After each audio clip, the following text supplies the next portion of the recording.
This is all that remains of a Shia mosque in the village of Nuidrat, just outside the Bahraini capital. Its green dome smashed and lying on its side.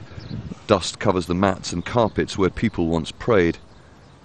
It's one of at least 30 mosques and Shia religious institutions destroyed since the crackdown began on Shia-led protesters in mid-March. That's according to the opposition group Al-Wafaq.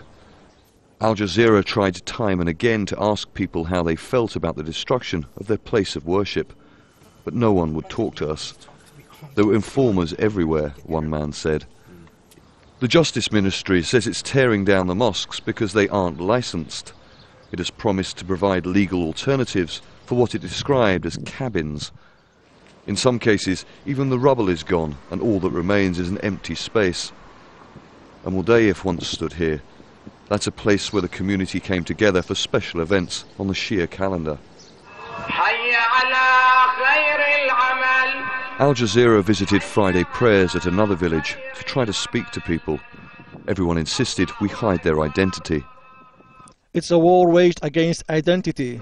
The Sunni government of Bahrain is fighting this Shia, destroying their places of worship and holy places. The destruction of the mosques is unprecedented. It's a solemn act. We never expected the authorities would bring down a house of God. We never expected they would stoop this low. No matter what happens, we are all Muslims, one religion, one blood, one honor. Even if they come and kill our children and women, claiming it's the act of Sunnis, we will never believe it. We have been living together since we were born. We intermarry and we will continue to coexist until Judgment Day. There is no difference between Sunni and Shia. The issue of sectarianism is fabricated by a few. Detentions and allegations of torture, and now the physical destruction of their places of worship. Some believe the divide between the state and its people is now so wide that nothing will ever fully bridge that gap. Charles Stratford, Al Jazeera, Bahrain.